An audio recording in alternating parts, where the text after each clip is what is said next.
বাংলাদেশ জাতীয়তাবাদী দল বিএনপির তারুণ্য সমাবেশে শনিবার যোগ দিয়েছেন ক্রিকেটার তামিম ইকবাল।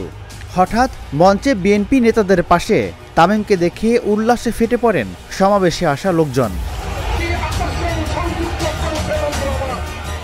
শুধু সমাবেশ মঞ্চে আসেন ছিলেন তা নয়, জাতীয় দলের সাবেক অধিনায়ক বক্তব্য দিয়েছেন। চট্টগ্রামের ছেলে তামিম ইকবালের বক্তব্য জুড়ে ছিল স্থানীয় খেলাধুলাকে এগিয়ে নেওয়ার নানামুখী পদক্ষেপের কথা।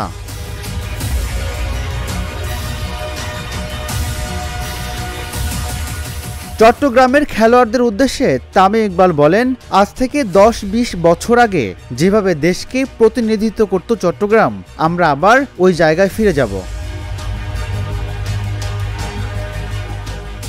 তামিম যোগ করেন, আমি নিশ্চিত তারা যখন সুযোগ পাবেন সর্বোচ্চ চেষ্টা করবেন চট্টগ্রামকে এগিয়ে নিতে, সেটি যে ধরনের খেলাধুলাই হোক না কেন। ক্রিকেট, ফুটবল, ব্যাডমিন্টন যে কোনো ইভেন্ট প্রমোট করবেন। হঠাৎ তামিমের বিএনপির সমাবেশে অংশগ্রহণের পর তার রাজনীতিতে জড়ানোর বিষয়ে গুঞ্জন শুরু হয়েছে। তাহলে কি তামিম ইকবাল বিএনপিতে যোগদান করছেন, বা নির্বাচনে লড়বেন, নাকি ক্রিকেট বোর্ডের দায়িত্ব পাচ্ছেন? এমন নানা সমালোচনা ডালাপালা মেলেছে।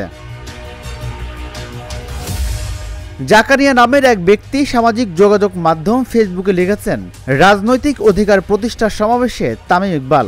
আশরাফ নামের আরেকজন লিখেছেন, চট্টগ্রামে তারুণ্য সমাবেশে উপস্থিত তামিম। ভবিষ্যতে রাজনীতিতে অংশ নেওয়ার কথা জানান দিচ্ছেন তামিম, এমন কথা লিখেছেন জুয়েল নামের এক ব্যক্তি। রাজনীতিতে তামিম ইকবালকে শুভকামনা জানিয়েছেন জিয়াউল হাসান নামের এক ভক্ত। শামসুদ্দিন নামের এক ব্যক্তি লিখেছেন, চট্টগ্রামে বিএনপি সমাবেশে চমক ছিল তামিম। রাজিবুল ইসলাম, ঢাকা জার্নাল।